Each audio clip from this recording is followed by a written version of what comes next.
You know what you did? You played mind games. You're very good at playing mind games. What's up, guys? Another installment of the Vignette Podcast. Welcome back. Hope you guys enjoyed the last episode. Kind of talked about a lot of different things with X Games, some rider updates, and some other things. Hopefully, you guys enjoyed those segments in the last podcast. We got some exciting news in this one. We did go up to Shearing Speed Sports Klim Compound up in Aurora, Minnesota for the first weekend of practice. We only attended on Saturday. We didn't want to be away from the family all weekend long. So, Saturday was great. We saw a lot of different things going on that were really exciting. And I can't wait to see how all the riders are feeling after this weekend. If they're going to be putting out some social media posts, some riding clips, whatever. We did drop some content. We do have some content scheduled out for this week, from the start of Monday to when this comes out today on Wednesday. But yeah, it was an exciting weekend. We put out some photos that we saw, some photos that we got, some spy photos. We put that up on the Instagram or on the photos themselves, and we're gonna just be creating some different things throughout the season. But what we did see is a few different changes from the Theme Motorsports camp over there. We noticed that they're running a different ski. I don't know if this is something that they're going to be going forward with, or it's just something that they're testing. Who knows? But we did notice that the sister of Crayden Dillon was running stock skis on her skidoo, but the rest, Crayden Dillon and Tanner Johnson, were running a totally different ski setup. So it's kind of interesting. Like I said, maybe they're just testing some different products to see what works. But we noticed that, and we noticed that Trent Whitwer is back. He did announce, Fratellone did announce during, I think it was Heydays or before Heydays, can't remember right now, that Trent Whitwer was coming back. Daniel Benham is an Arctic Cat, and we did talk to all those guys. Even Eric Downs looks really comfy on the Arctic Cat. We talked to him too. He says it's going to be a little bit of an adjustment with the sled being kind of an older model. Not older model, but they haven't done much changes to the chassis, to the engine package. It's all been the same for the last few years. So he said, coming from the Polaris, it's actually a lot better because the Polaris, it weighs a little bit more, but it has power. So with the weight of the Arctic Cat sled, it kind of plays into the favor with it not having a lot of power.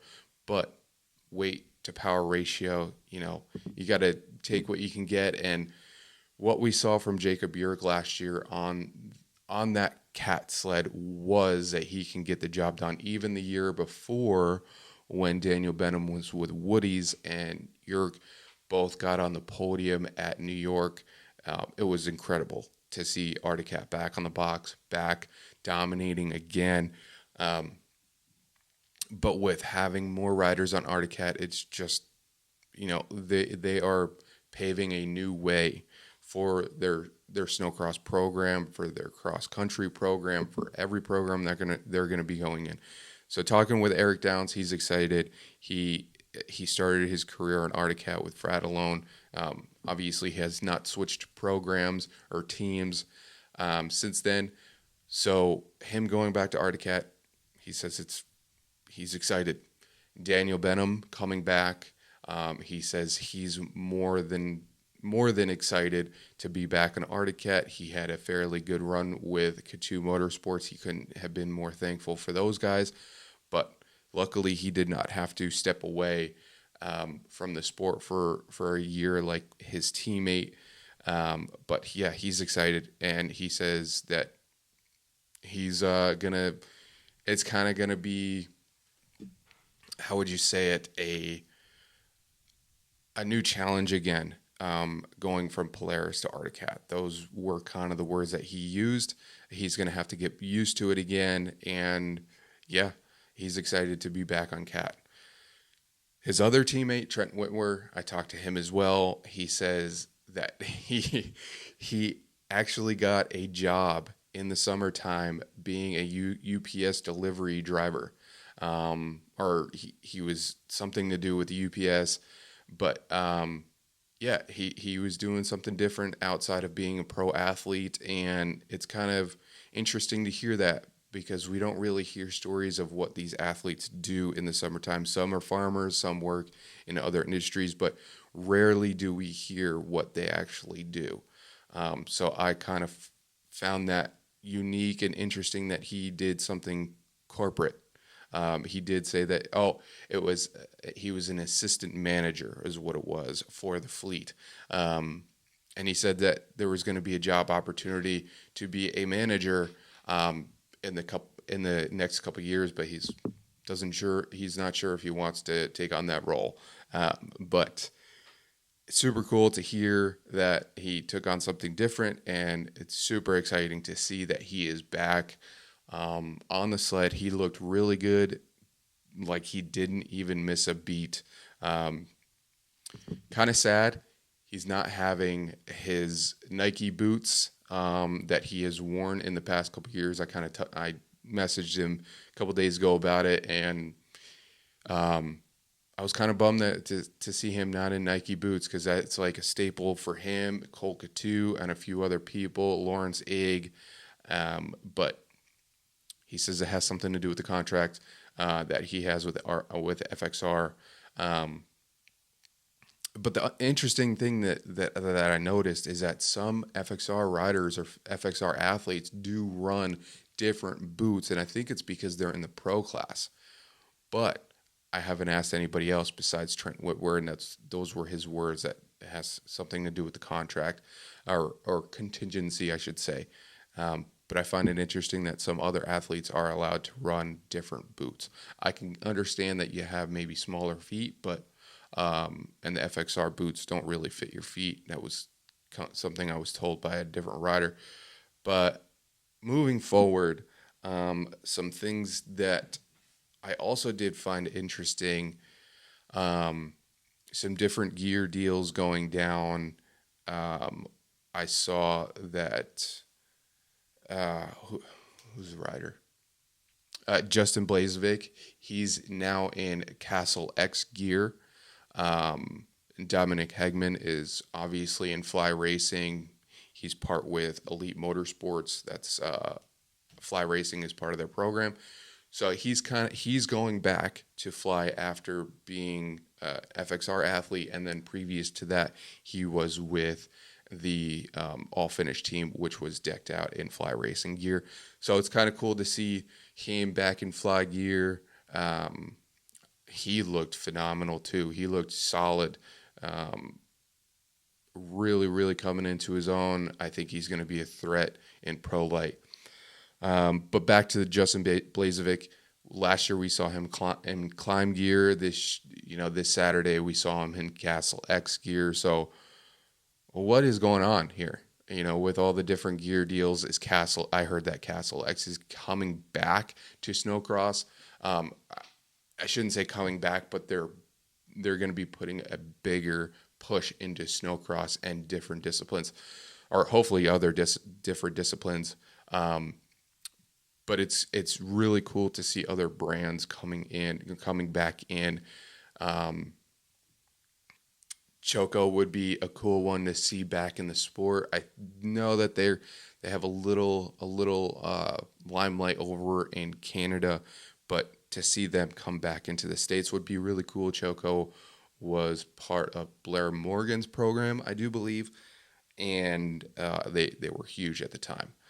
So see more brands coming back in. I honestly, from the way that Arctic Cat has been approaching this whole new season, their whole new program, I think a lot of other people are following suit because they're having such a bigger impact now, and other manufacturers want to join in. So I think it's big for the sport. It's helping in a way that we've kind of seen a little bit in a decline previous, but I think more people are starting to invest. Like the last couple podcasts we did, Rockstar being one of them. T-Mobile is another heavy hitter. Castle X, if they're going to be joining into the fight. But yeah, it's good for the sport. And I talked to Dan Benham. He says that he's excited that Arctic Cat is back, and it's huge. It's huge for the sport. Moving up next, we have two new pros coming into the pro division. Anson Shield, Crayden Dillon. How do you think these guys are going to do? I talked to one person on Saturday, and I mentioned Crayden Dillon, and they said that he was going to be he was going to be up there, and I do believe that he's going to be up there. He's going to have to mature just like Jordan LaBelle when he won his second title and moved up to pro. He had some learning curves that he had to adjust to, and pro class is no joke. It's no joke, but I see that Crayden Dillon has the same attitude that Jordan LaBelle did when he jumped into pro. That fearless, no one's going to stop me, and I'm just going to go out there and dominate like I know how to. So to see Crayden Dillon moving up, I think he's going to be a threat. I think he's going to have to adjust a little bit, but I think his riding style there is going to be it's going to be super aggressive, and I don't think he's going to be afraid to throw it into a corner. I don't think he's going to be afraid to block past somebody. I don't think he's going to be afraid to just lay the sled out there and really put himself out front as fast as possible. He's got a great team behind him with Dean Motorsports. He's got a great teammates with Tanner Johnson and Francis Pelletier. So I see him being a threat up there. Next up is Anson Shield. Again, last year he was right there in the title fight in Pro Light. I think he's going to be, top 5, if not top 6, every single weekend. I think he's going to have to pick up some more speed. He's going to have to he's a smooth rider. He is very smooth. He's very calculated, but I think he's going to have to just get more speed underneath him and open up that throttle a little bit more on that shearing sled. But I think top 5, top 6, I think he's going to be right there in that mix, battling. Drop your comments, drop your thoughts. I want to hear what you guys think about Crayden and Anson in pro class, them being the freshmen in the class. It's going to be exciting. Yeah. And yeah, I just want to hear you guys' thoughts. Where do you think Crayden's gonna fit in pro class? Where do you think Anson's gonna fit in pro class as well? And is there going to be a lot of pressure from these teams? Thien Motorsports being, a past pro champion team with Elias Ashul, Shearing Speed Sports being a past championship team with a handful of other riders, big strong Canadian Tim Tremblay being one. So yeah, is there going to be a lot of pressure from these teams for these athletes to perform? I think so, but I think the athletes are going to have more pressure on themselves to perform, especially being in the pro class. So yeah, what do you guys think? Next up, it's kind of interesting. I find that within the past years of Snocross, obviously things have changed. Contingency with the factories, how much they're involved, how much support they're going to be giving to these pro teams. We've seen Christian Brothers. I don't think Shearing's had 2 pros, but the Warner team had 2 pros at some point.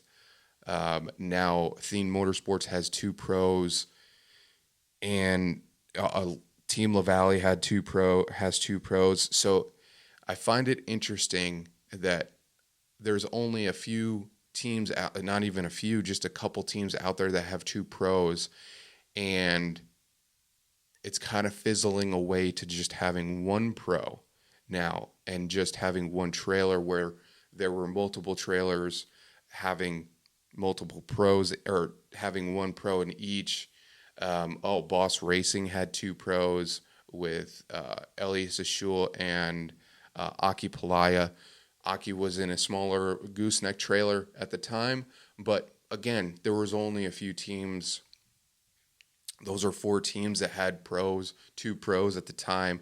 But now that I'm thinking about it, there's only still 3 pro teams that have 2 pros in a trailer, and there's only 1 team that has 2 trailers now.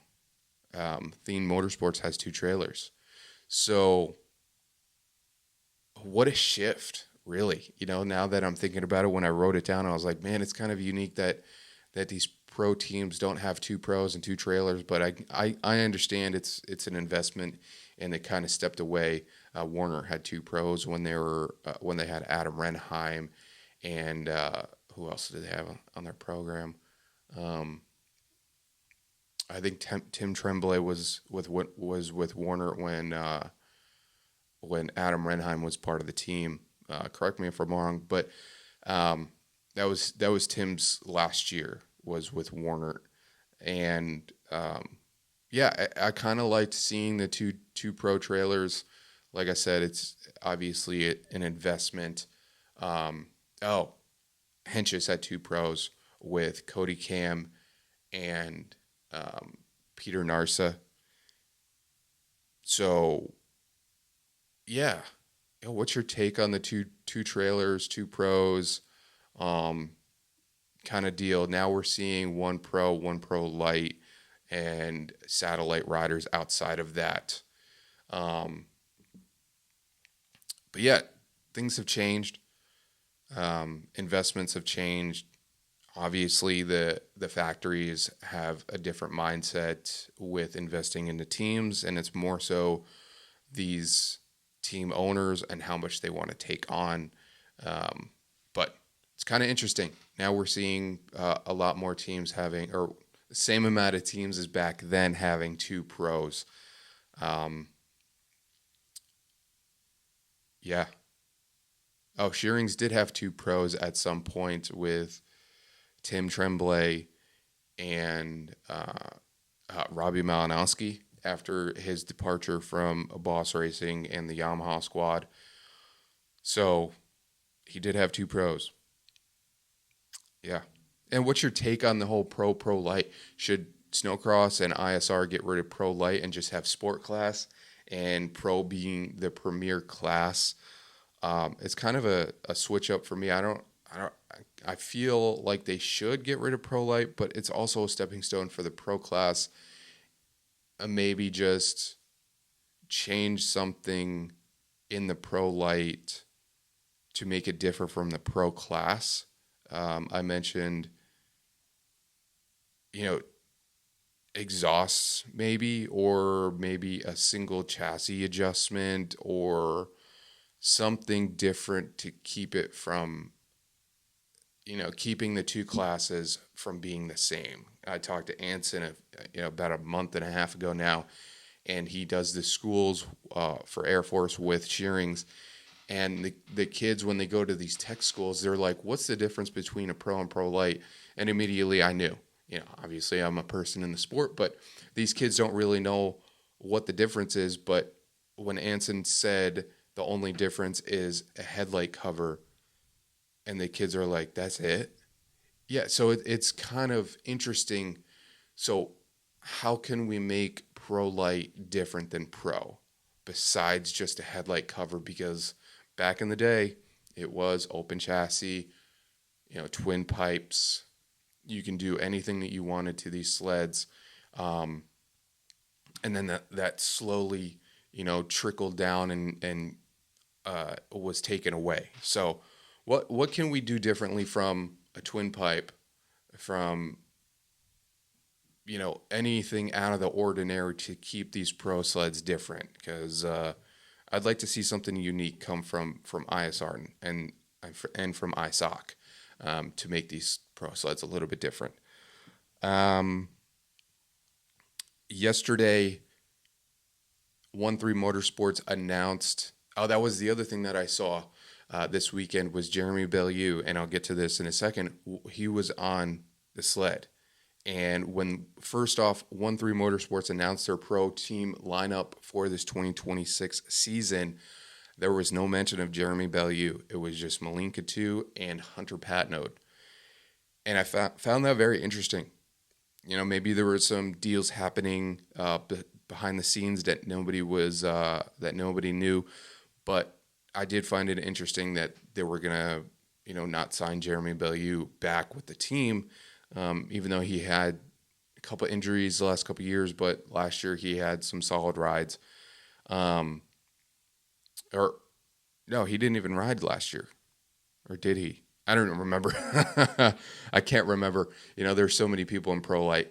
But when he did ride, he was solid. And when I saw him on Saturday, he was solid. He looked just as fast as Hunter. And he looked smooth.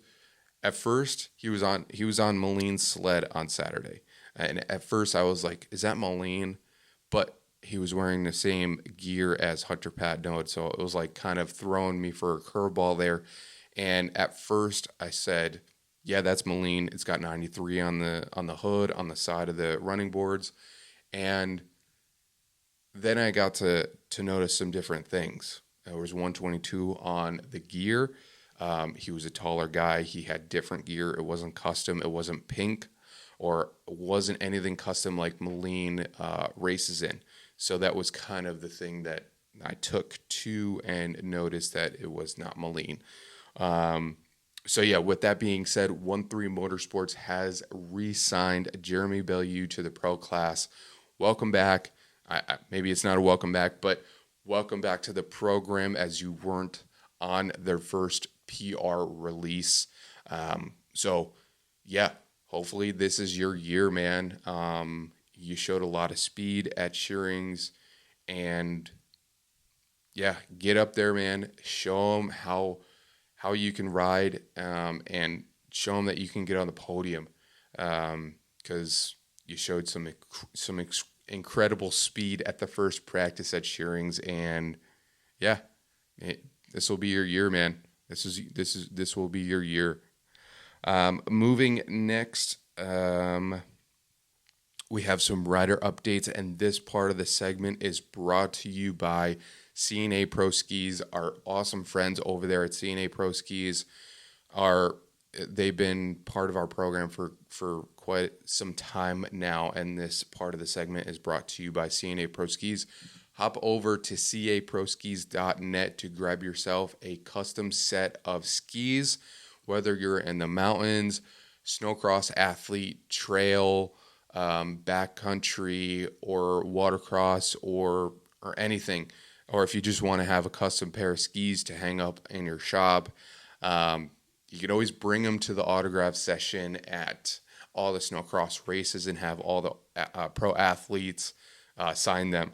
So, yeah, this part of the segment is brought to you by CNA Pro Skis. Go grab yourself a custom set of custom skis. And if you are a mountain rider, grab yourself a set of the new TMX ski. Best ski you'll ever ride in the mountains. Take it from any of the pro athletes out there that ride this ski on a daily basis. Scott Iyer, Hayden Troop, Jaden Ballard, Mav Walker, all them guys, they will tell you it's the best ski that they ever ridden. So yeah, let's jump right into it. Cecily Bernaiche, she is going to be going into this next season with a different program, and she's super excited about it. She has split ways with her previous team, and she is starting a team with Corin Todd, a few other people that she has been teammates with. So yeah, let's jump right in. Cecily Bernaiche, see how her preseason is going and what she's most excited about for 2026. Preseason prep is going good. Have a different program this year. So fun to change up each day. Obviously, to be 100% with my fitness and to pick up where I left off last season. Really started to get it down middle of the season, but want to have that at the beginning of the year to the end. For me, it should just be in the best mindset I can be at. I think we all can get mentally over our heads sometimes, and that will affect your riding. So just to trust everything and have good solid weekends. Yep. So she's changing her program for this year. Like I said, she's starting her own team with Corin Todd, Sal. I can't remember his last name. Sal B something. But him and another rider, they're all starting their own team, and this is their team PR. We're thankful for all the years with Southside. We decided to go a different direction this year with our team, CT Motorsports. We look forward to getting back on our Polaris and getting to work. We as a team, Corin Todd, Sal, Lebu, me, are all excited for this new direction. It's been fun putting in the work behind the scenes, and our heads have a clear start to the season. We'll all be working together and happy with how we all worked together last season. Made a lot of different improvements on the sled and with the sleds. So excited to get. We'll all be working together and happy with how we all worked together last season. Made a lot of improvements on the sled, and so excited to get the preseason started. So I'm going to take that CT Motorsports' Corin Todd, as he is the higher in the divisions with Pro Light and Pro 30. But who knows? Maybe that means something else. But this is huge news for Cecily, for Corin Todd, for Sal, as they all have been working together in the past. And they all know how to get the job done. They all work very well together, as they said. And, another team on the block. I look forward to seeing how their sleds are going to be looking this year. And I look for all of them to be on the podium, especially Cecily and Corin Todd. I know that he's going to be jumping into Pro Light a few times. Cecily, she's going to be, up there with everybody. She has got on the podium before, a couple years ago at Ironwood. And, she's strong. She's hungry. All these women are hungry in this pro women's class.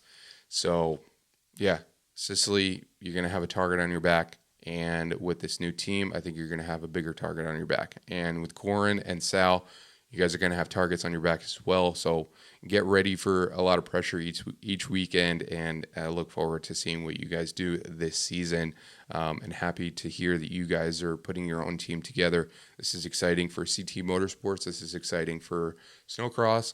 Glad to hear about it. Next up, we have Colton Swiontek from Judnick Motorsports, Emil's mechanic. Two-time pro champ Emil Haar. We checked in with him.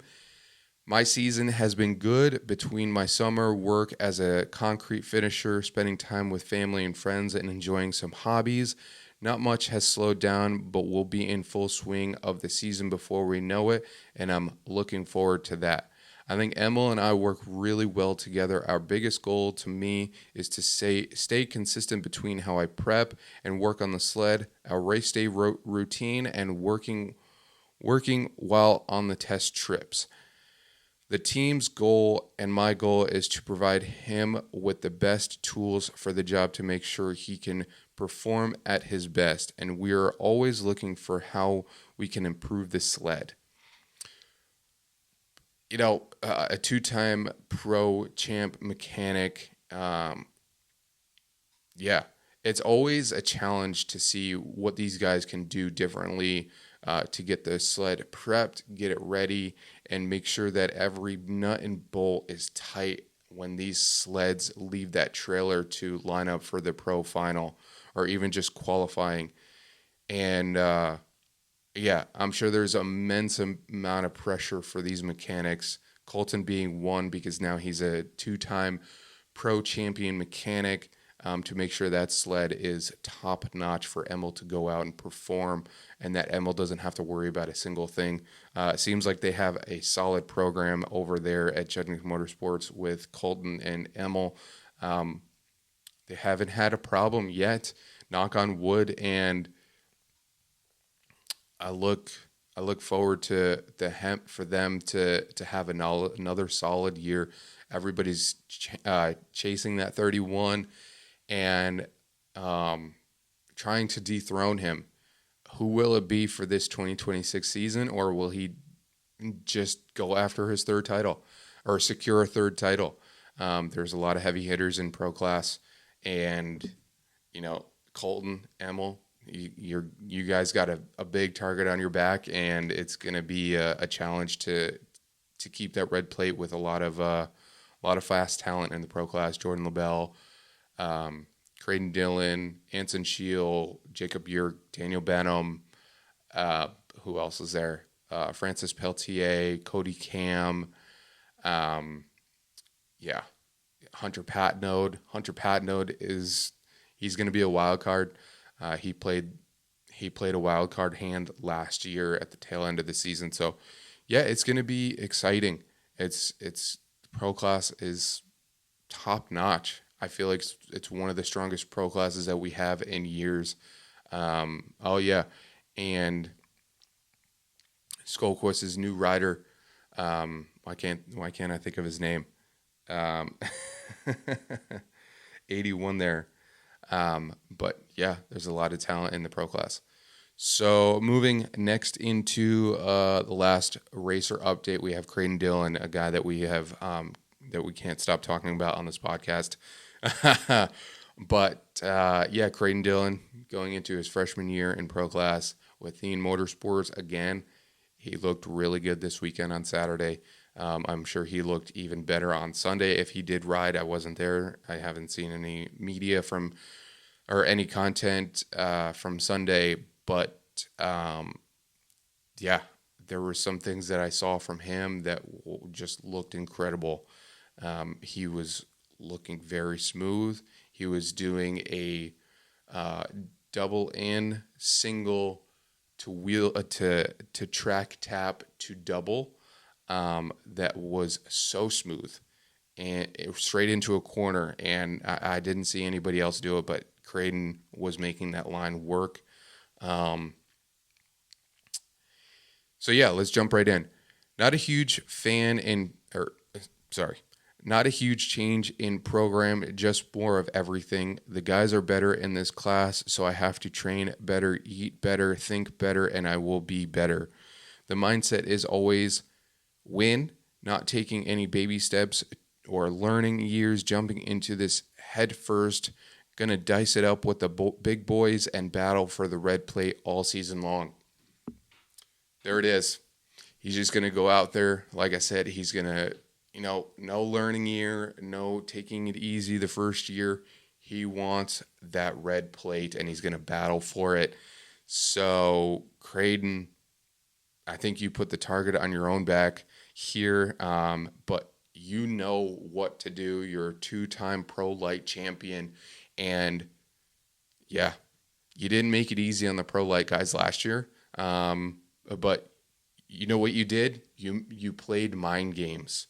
You're very good at playing mind games. And one thing that I got to touch on is all the media that was put out on you last year with Skidoo. Phenomenal. You know, you're the Hayden Deegan of Snocross.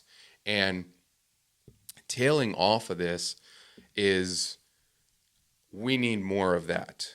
We need more of what your attitude, Crayden, in the snowcross industry. We need more of it. We need different PR, or we need different media coverage like that coming from these teams. Skidoo did a phenomenal job with making all those small shorts, just bringing the hype each and every weekend and making it feel professional again. You know, I got to give credit to you, Crayden. You made the sport feel very professional, and you made the sport feel like there was a lot of life and a lot of dynamics in it. So keep that attitude going for this 2026 season. I know you're going to dice it up with the boys, with the big boys, as you said, but keep that fun attitude, make it fun, and make it exciting. Keep it exciting. I look forward to seeing you spraying champagne on the podium, going after that red plate, and all the media that you put out this 2026 season will be exciting to watch. I also have to give credit to my boy over there at why can't I think of his name? He did the Skidoo content. Oh shoot. Dang. Twin Peaks Productions, I do believe it's what it's called. Crap. Why can't I think of his name? I'm sorry, man. We always have good conversations too. Hold on. Let me see if I can bring up his Instagram here.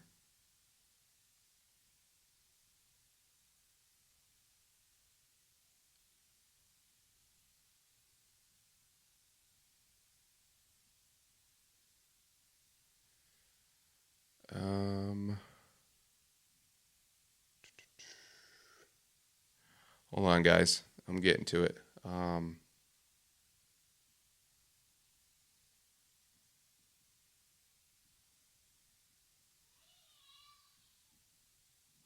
Yeah, I can't. Obviously I can't find. I can't find it. Find his Instagram. Oh shoot. Shoot.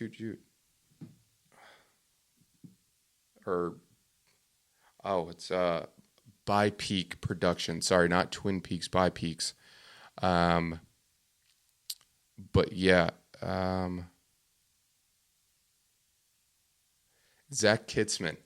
Damn, I'm so sorry, man. I totally blanked on your name. Zach Kitzman did all the production for those Skidoo videos, and working with Crayden Dillon and Anson Shiel, Drew Freeland, did a phenomenal job. He's great at what he does, and he made those videos look phenomenal. So cred to you, Crayden Dillon, for bringing more spice to the snowcross industry. Zach Kitzman for putting all that production into those short videos and making it look phenomenal, really storytelling stuff. And I can't wait to see what they put out this year. They also filmed with Malinka 2, Elias Shul. So, yeah, I'm going to wrap it up here. Don't have too much to say, but this year is going to be exciting. I can't wait to see how it unfolds. Drop it in the comments below what you guys thought about this episode, who you guys is on your radar in the pro class, in the pro light class, and all the classes, who's on your radar, and how do you think Crayden Dillon's going to do? How do you think the Anson Shiel's going to do being their freshman year in the pro class, and will Emilhar have a big threat on the championship, on his championship? I'm going to wrap up here, guys. I appreciate you tuning in. Make sure to hit that follow button, hit that subscribe button for more snowcross related updates, for more podcasts. Tune in on all of the podcast platforms and YouTube. So hope you guys enjoy. I'll see you guys in the next one, and make sure to go to our social media pages: Facebook, Instagram, TikTok, YouTube, and see all the media that we're going to be putting out leading up into the Snocross season. We got a lot of exciting stuff. Also shout out to CNA Pro Skis for the rider update segment. Make sure to check them guys out. So yeah, peace out, guys. I'll see you guys in the next one.